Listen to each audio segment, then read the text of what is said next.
užsigydžiau, sakykim, atominę bombą, sakykim, sukursi, ne? 300 km spinduliu jinai turės efektą.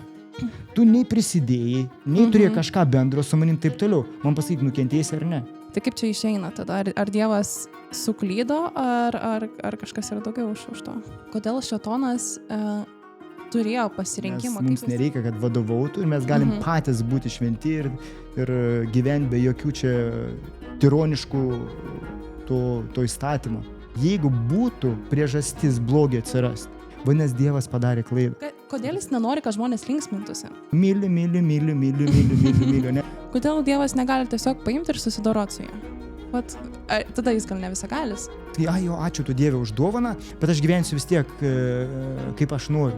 Realiai gal tas ir trukdo žmonėms, kad pripratę mokslas, viską ištiriam, gaunam kažkokius įrodymus ir kad patikėtum kažko, būtinai reikia įrodymų. Ir kas sako, kad nebus su juo susidorota? Kiekvienas kūrinys, kuris turi moralę, kuris gali mąstyti, jis turi ką pamatyti. Skirtumą tarp Dievo charakterio ir to, kuris gyvena pagal save.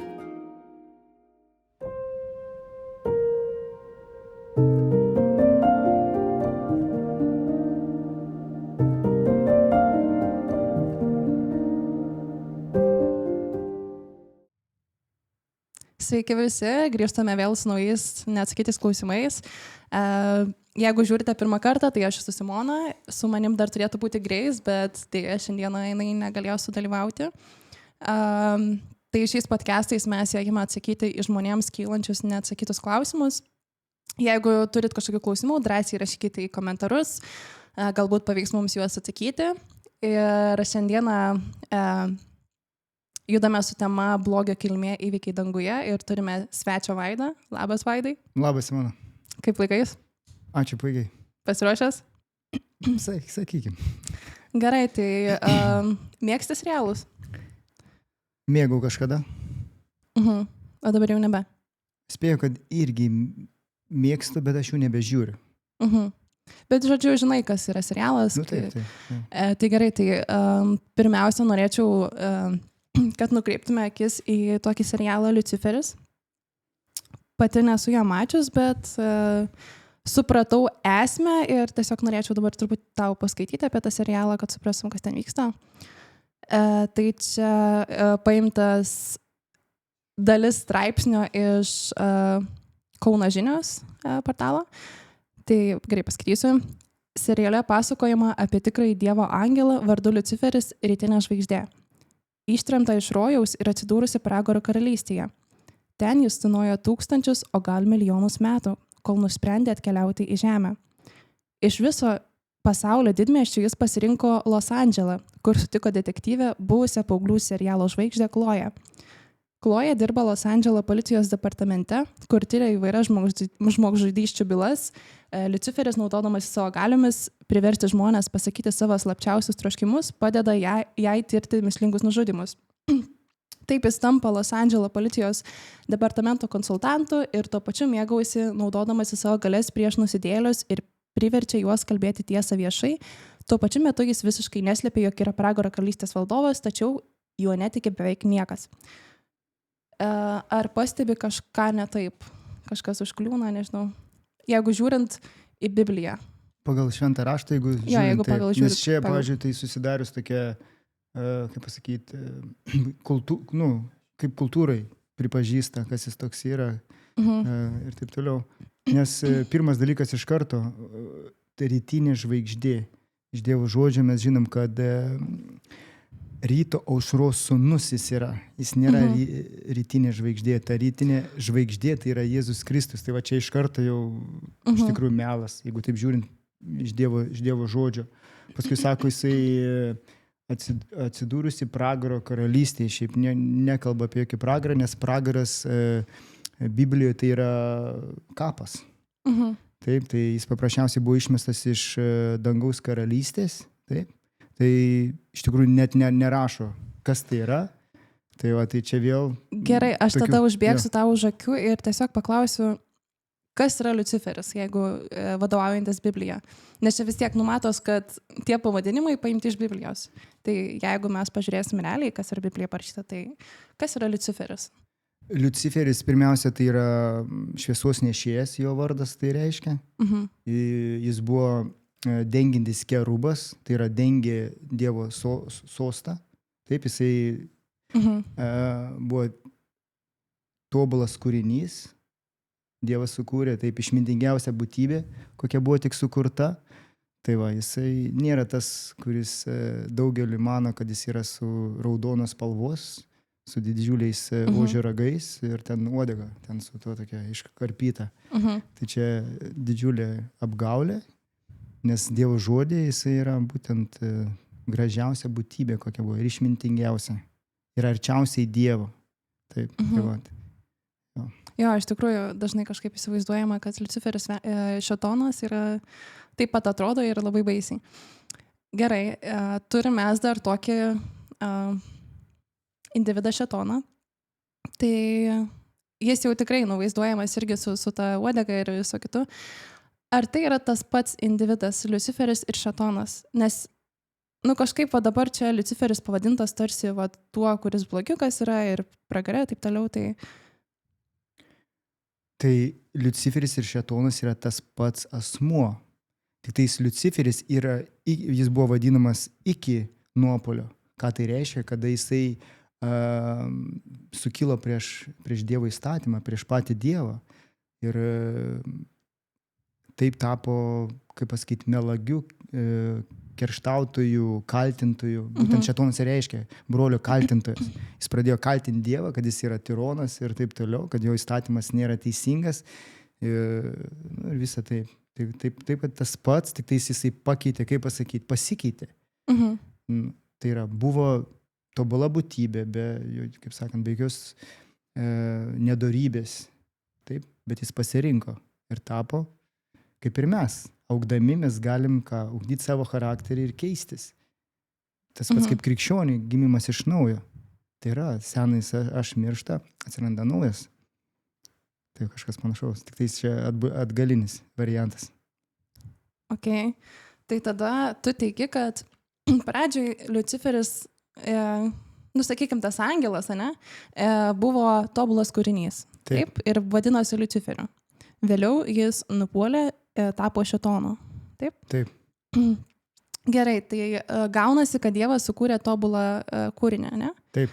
Ir be polinkio į nuodėmę, jeigu tobulas, taip?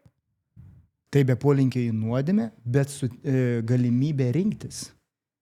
Taip, tai dažnai realiai kyla žmonėms klausimas, jeigu jis buvo be polinkio į nuodėmę, tobulas, kaip jis vis tiek galėjo nusidėti? Vat net galiu parodyti komentarą tikrą. Taip. Čia toks kaip, ne komentaras, juokelis sukurtas, sakykim, How stupid can God be who creates his own enemy? Tai va, jo. Tai mintis yra tokia, kad Dievas vis tiek sukūrė netobulą kūrinį, tarsi tobulą, bet lyg ir netobulą, nes jisai tapo jo kaip ir priešu, pradėjo kenkti viskam, Dievo kūriniam ir taip toliau. Tai kaip čia išeina tada? Ar Dievas suklydo, ar kažkas yra daugiau už to? Taigi, nuo pradžių jis toks nebuvo. Taip? Mes žinom, tobulas, taip, doras, teisingas. Ką reiškia tobulas? Tai paklūstantis Dievo įstatymui. Tai reiškia, jisai nenodėmiavo, nedarė nedorybių, nemelavo, negydė ir taip toliau. Bet kadangi Dievas yra meilė, o meilė reikalauja pasirinkimo teisės, tai pasirinkime yra ir kas? Jis gali pasirinkti priešingai Dievą, taip? Gali nepatikėti jo gerumu, jo šventumu. Ir šitoj situacijai būtent šėtonas, tai yra Liuciferis, pradėjo ką? Dėl savo grožio, nes jisai jautėsi gražiausiai, taip tai jis sako, dėl savo grožio išpuiko ir panoro tapti Dievu. Taip? Pradėjo nepasitenkinti tuo, kuo jisai buvo sukurtas. Bet pagrindo tam, kaip sakyti, nebuvo. Tai tas yra. Jeigu mes bandytume paaiškinti nuodėmę, taip, dėl ko, tai nuodėmė nustotų būti nuodėmė. Tai vadinasi, tada Dievas ir padarė klaidą. Bet jeigu remiamės Dievo žodžiu, tai Dievas yra tobulas ir jis nedaro klaidų. Taip, vieninteliai, kurie daro, tai būtent kūriniai, jie turi galimybę pasikliauti Dievu ir eiti tobulai kojon su Dievu, arba gali, sakyti, ne, man nereikia tavo patarimo, žinau, kas geriau. Ir tada prasideda, matom tuos visus košmarus, kurie darosi aplink mus. Bet kaip vis tiek tai nutiko? Kodėl Šėtonas turėjo pasirinkimą? Kaip jis apskritai gavo tą tokią variantą blogą prie gero? Nes jisai buvo tobulas, tarnavo Dievui, taip, ten buvo viskas gera ir danguje nėra nuodėmės, taip? Nebuvo. Tai iš kur jis gavo? Atsirado. Iš kur atsirado? Tai, kad kiekvienam palikta galimybė rinktis. Dievas nedraudžia, taip? Ir tu gali pradėti abejoti Dievo gerumu. Taip? Juk kiekvienas kūrinys nematė, kaip jisai buvo sukurtas. Teisingai? Tai jisai renkasi tikėti, jeigu Dievas sako, aš esu tavo kūrinys. Jisai tave apipila visom gerybėm, sukuria tau idealias galimybės, taip? Paskyrė tave ir tam tikrą poziciją. Kaip žinom, Liuciferis buvo būtent tas, kuris saugojo įstatymą, tas, kuris, galim pasakyti, kaip ministras pirmininkas, kažkas tokio, ne? Ir jisai buvo taip pat tas nedainininkas, bet kaip choro vedėjas, taip? Tai jis turėjo pareigas. Bet kas įvyko, jis pradėjo pavydėti, jis norėjo būti vietoj Dievo, taip? Tai tas yra, jisai pradėjo geisti tai, kas jam nepriklausė. Ir jis galvojo, pradėjo galvoti, kad tai bus laimingesnis. O kodėl kiti angelai negeidė to? Juk žinom, kad trečdalis angelų kartu su juo, jisai tai pristatė angelam, taip, kad yra geresnė egzistencija, kad mums nereikia, kad vadovautų ir mes galim patys būti šventi ir gyventi be jokių čia tironiškų to įstatymo Dievui, ne? Ir trečdalis angelų patikėjo jo melu. Tai tarsi blogis visada buvo, tiesiog čia buvo laisvas pasirinkimas. Blogio niekada nebuvo, kai Dievas sukūrė. Bet buvo galimybė sudaryta atsirasti jam. Kodėl? Nes kitaip būtų robotai visi. Ir sakytų, myliu, ne? Ir neturi kito. Dievas tada pasimtų per galvą duodu, jisai myliu, ne? Tai tas yra meilė, tai tikrai meilė turi būti galimybė rinktis. Ir čia, yra paslaptis. Kai yra daug paslapčių, mums nesuvokim. Ir čia yra graikiškas mąstymas. Taip, graikiška filosofija. Visada graikai norėjo ko? Taisyklės atsirasti. Kodėl, kaip? Kaip atsirado? Bet Dievo žodis, tai yra būtent jo valia, ir kur išreikšta, Dievo žodė nerašo. Ir tai paprasčiausias yra, jeigu būtų priežastis blogį atsirasti, vadinasi, Dievas padarė klaidą. O tas yra, nebuvo priežasties. Nes jisai geras ir tobulas visiems. Ir jisai, kadangi žino visus ėjimus, žino, kokį jam Liuciferiui, pavyzdžiui, įdėjo talentą ar talentus, taip. Ir jis žino, kur jis geriausiai gali egzistuoti, dirbti, tarnauti. Ir jis bus laimingiausias šitoje vietoje. Ir tik reikėjo jam ir toliau pasitikėti, kaip nuo pradžių pasitikėjo. Bet ne, jisai pradėjo puoselėti tam tikras mintis. Jo? Tai o kadangi jis leido to mintim ir toliau puoselėti, kas įvyko po tam tikro laiko, jisai sukilo. Taip? Ir buvo išmestas iš dangaus. Čia kaip pasakyta, myliu, man priminė vieną dalyką. Taip aš galvoju, žmonės sako, Dievas kontroliuoja, tarkim, kodėl aš negaliu, tarkim, parūkyti kartais, arba išgerti, taip toliau. Kodėl Dievas, kodėl jis nenori, kad žmonės linksmintųsi? O kas? Bet tada jie sako, kodėl yra tiek blogio pasaulyje, kodėl Dievas negalėjo tiesiog padaryti, kad visi būtų geri, būtų gėris, nebūtų blogio ir taip toliau. Bet tada būtų kas? Arba tikriausiai būtų labai didelė kontrolė, dar didesnė, kur dabar tai tau Dievas tave ragina. O tada būtų kontrolė turbūt. O jeigu nebūtų kontrolės, tai mes būtume robotai, kaip ir sakai, visiški. Net nesuprastume, kad... Dievas vienintelį, ką jis kontroliuoja, tai yra jo principai sukurti. Jeigu nebūtų tų principų, kaip, pavyzdžiui, trauka Žemės, kaip sukasi visos planetos ir taip toliau, inocentrinių, kaip nežinau, aš nelabai tas fizikas esu, bet mes gyvenam ant principų, mes galime netgi daryti mokslą, tai kaip pasakyti taip, tyrimus vien tik dėl to, kad yra tie principai mokslui pagrįsti, ne? Taip, tai jisai tuos visus, jisai tą ir išlaiko, jeigu taip pasakai apie kontrolę. Jo? Mes negalim, pavyzdžiui, padaryti, kad vat, rytoj ten lis ar kažkas tokio. Ne? Tai yra Dievo, jisai šitą kontroliuoja. Bet vienintelis dalykas, kas yra paliktas, tai mums kas? Sprendimas. Tai jis to nekontroliuoja. Tas yra ir jisai laisvas kiekvienam. Ir nėra to kontrolės šitame dalyke. Ir nuo to, kas įvyksta, vat, kokia yra baisi nuodėmė, mes galim matyti.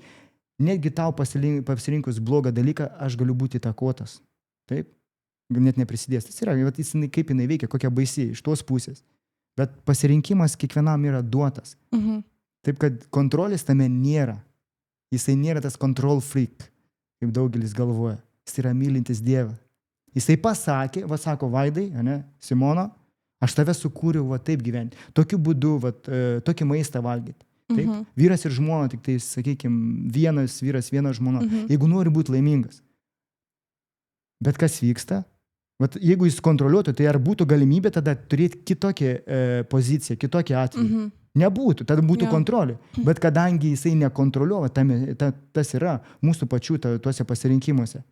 Jisai leidžia, taip, daleidžia tuos dalykus. Ir tada mes pamatom rezultatą. Ir prašau, apsidarykim.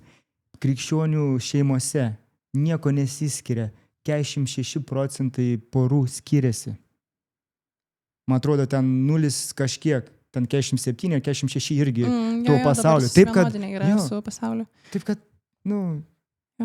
jeigu tu nori, ačiū tu Dieve už dovaną, bet aš gyvensiu vis tiek, kaip aš noriu. Ir prašau, pasirinkimas paliktas. Ir pats krikščionis, jeigu jis renkasi gyventi ne pagal Dievo valią, nors sakosi esi krikščionis, tai žinau, kad bus pasiekmės. Ir kas svarbiausia, mūsų pasirinkimai įtakoja kitus, netgi nieko nekaltus žmonės. Čia kaip mėgstu duoti palyginimą, kaip pavyzdys. Jeigu aš jau pradedu sermoną, kaip sakant, pasakoti, tai tu gali sustabdyti. Aš sugalvoju, man užėjo noras, kaip ir užsigydęs Liuciferis tapti Dievu, aš dabar užsigydžiau, sakykim, atominę bombą, sukursiu, ne? Ir paimsiu ją, aš noriu detonuoti. Ir tu gyvensi, sakykim, 300 km spinduliu. Ir ta bomba, sakykim, 300 km spinduliu, jinai turės efektą. Tu nei prisidėjai, nei turėjai kažką bendro su manim taip toliau. Man pasakyk, nukentėsi ar ne? Faktas. Matai, tai pasirinkimai ne tik mano įtakoja, mane patį, bet ir kitus. Čia yra nuodėmės prakeiksmas. Tas nenoras paklus Dievui, nenoras gyventi pagal jo tobulą planą, atneša tai. O Dievas tas yra. Tas čia ir parodo, kai jis yra koks? Mylintis, duoda laisvę rinktis. Ir jis tiek kaltas. Tai, prašau, jo. Su tais tyrimais, tai aš dabar pagalvoju, realiai gal tas ir trukdo žmonėms, kad pripratę mokslas, viską ištiriam, gaunam kažkokius įrodymus ir kad patikėtum kažko, būtinai reikia įrodymų. Jo. Tu sakei, kad dangus nebėra ten viskas gerai, nebešventas, kažkas tokio, ne, pradžioj kalbėjom, tu mane sustabdėjai. Tai gerai, kas nutiko?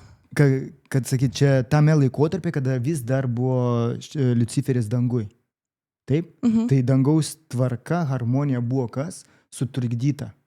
Taip? Ir Dievas ne iš karto jį paspirgino, ne iš karto jį išmetė. Taip? Bet tai vyko, kaip jis leido atsiskleisti tikram tam jo charakteriui ir prie ko tai veda. Tai daugelis angelų nukentėjo ir taip toliau. Iš tų, kurie išliko ištikimi. Taip? Tai va. Ir dabar jo tęsk. Jo, tai kažko tokio ir norėjau paklausyti. Tu sakai, nuodėmė paveikia ir kitus. Tai jisai, kaip sakant, įsileido tą nuodėmę į dangui, tai turėjo ir kitus paveikti. Tai kaip ir atsakei mane klausimą. Dar yra toks dalykas.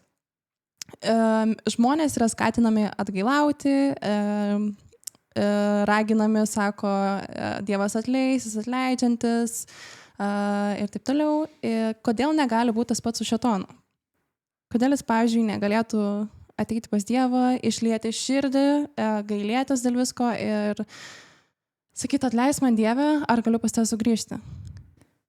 O kas sakė, kad taip nebuvo? kad jam suteikta buvo galimybė atgailauti.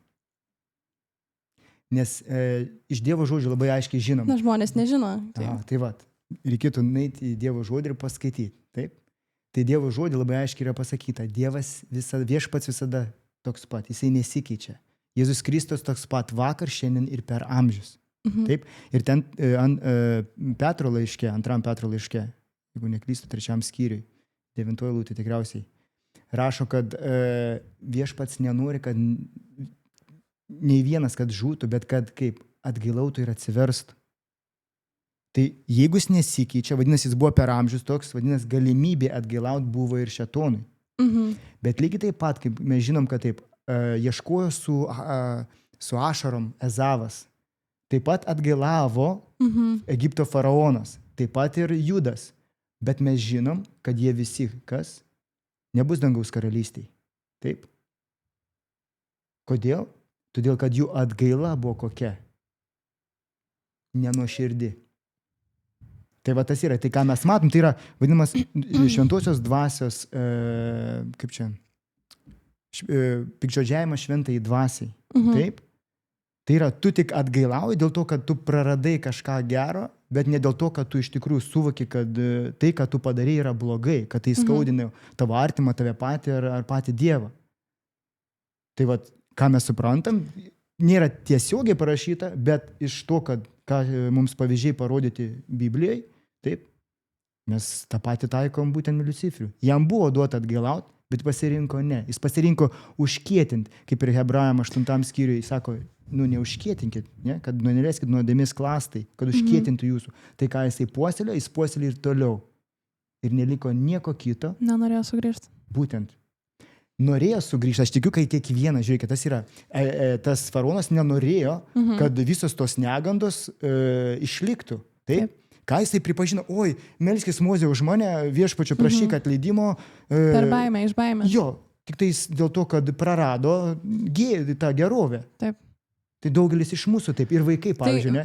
Vis dėlto nenori sugrįžti, nes jie nori tik tais to, kaip sakant, gerovės, bet pas Dievą jie sugrįžti nenori. Taip, susitaikyti nenori. Bet patiko mūsų Vilniaus pastorius Bertolas, šnekėjo apie atleidimą ir susitaikymą. 2 skirtingi dalykai. Tu gali atleisti, bet tai nereiškia, kad tu susitaikiai. Susitaikinimas tai yra tai, kad tu prieini prie vieno, taip, išsprendi tą ginčą ir prieini prie vienos minties, prie vieno tikslo, kad gali eiti kartu. Nes aš galiu, mes susipykom, Simona, jo, aš to atleidau, bet aš su tavim nieko bendro nenoriu turėti. Taip, susitaikymas gali būti toks, mes susitaikom, bet aš daugiau su tavęs vengsiu. Bibliškai, jeigu taip žiūrint, susitaikinimas tai reiškia at one ment. Tai reiškia būti viena kartu. Tai yra, jeigu taip bibliškai žiūrint, tai Supratau. Susitaikinimas neįmanomas, jeigu tu eini skirtingais keliais. Supratau. Jo, apie ką mes čia kalbėjome, jau dabar nukrypom dar. Jo, nieko. Gerai. Paskutinis svarbus momentas. Labai dažnas klausimas, čia turbūt praktiškai visiems šitas kyla. Čia pavyzdys yra, išvertus būtų, jeigu Dievas yra visagalis, kodėl jis negali šėtono nužudyti? Tai dar truputį. Tai būna kitokie irgi klausimai. Čia šitame klausime aš matau potekstę. Čia yra toks dalykas, kad jeigu šėtonas patapo Dievo priešu, jam trukdo, jo kūrinius niokoja ir taip toliau, kodėl Dievas negali tiesiog paimti ir susidoroti su juo? Tada jis gal ne visagalis. O kas sako, kad jisai negali su juo susidoroti? Ir kas sako, kad nebus su juo susidorota? Čia reikėtų vėl istoriją žinoti. Dabar labai paprastas pavyzdys. Žiūrėkit, ginčas įvyko tarp ko? Tarp Dievo ir jo angelų, kurie išliko ištikimi, ir tarp Liuciferio ir jo angelų, kurie patikėjo jo melu. Taip? Tai tik tais 2 šalis. Jo? Ir Dievas, kadangi jis teisėjas, jis karalius, jis dabar paima taip ir nieko nėra. Ir, kaip pasakyti, statementas, tai kaip čia būtų, pareiškimas, kad Dievo įstatymas yra neteisingas, jis yra tironas, taip? Tai būtų tik įrodymas Ir netgi tiems, kurie dar nepuolė tie angelai, taip, o gal Liuciferis buvo teisus? Nu, taip užpaėmė ir užglaistė. Užtildė. Taip. Kažkas priešinasi, kažkas prieštarauja ir taip. Taip, tai kodėl Dievas to nedaro? Dabar, taip, bet mes žinom, kad bus įvykdyta. Dievo žodis labai aiškiai sako, kad bus tas teismo nuosprendis. Taip. Kas vyksta dabar, taip, tai atsiskleidžia būtent kas? Dievo charakteris ir piktojo charakteris. Nes tik... Pasimato kas. Jo, pasimato kas. Dievui nėra problemų žmogų prikelt. Nėra iš naujo atkurt. O čia tas yra, reikėtų pasitikėti Dievu. Mes nepasitikim Dievu. O kodėl Dievas dar leido? Ir milijonai tų priežasčių. Reikia pasitikėti Dievu. Taip, teks eiti per skausmą. Bet tas yra pamoka mums nepult savo teisumą įrodinėti. Taip, leis Dievui. Laikas, tam tikros situacijos parodys, ar tas žmogus iš tikrųjų buvo teisus, ar iš tikrųjų jisai buvo vaidmainis, ar paprasčiausiai situacijos susiklostys, paprasčiausiai, kaip pasakyti, dėl karšto būdo ir taip toliau pasinio. Pamatysim. Bet tam reikia laiko, kad atsiskleistų tikras charakteris. Dėl to Dievas ir nesunaikina. Ir nesunaikino tuo metu. Nes kitaip būtų vėl galimybė atsirasti nuodėmei. Nes, ką daugelis tikriausiai ko nežino, nes nauja žemė, naujas dangus bus, taip, ir nebebus nuodėmės. Ir sako, niekada nebepakels uodegos, ar nuodėmės nebebus. Bet kad tai vyktų, kiekvienas kūrinys, kuris turi moralę, kuris gali mąstyti, jis turi ką? Pamatyti. Skirtumą tarp Dievo charakterio ir to, kuris gyvena pagal save. Bet tam reikia laiko. Ir šiaip pagal Dievo žodį, jeigu žiūrint, tai 6000 metų žemėje tai tas vyksta. Per žemę gal kitą kartą pakalbėsim, bet... Jo, neišsigaskite, jeigu nieko nesuprantat, apie ką šnekam. dar bus kitose podcastuose apie tai. Taip, bet jo. Tai ką, Vaidai, labai ačiū tau už diskusiją, buvo labai įdomu. Man malonus tai buvo irgi. Ačiū, kad žiūrėjote ir iki kito karto. Iki.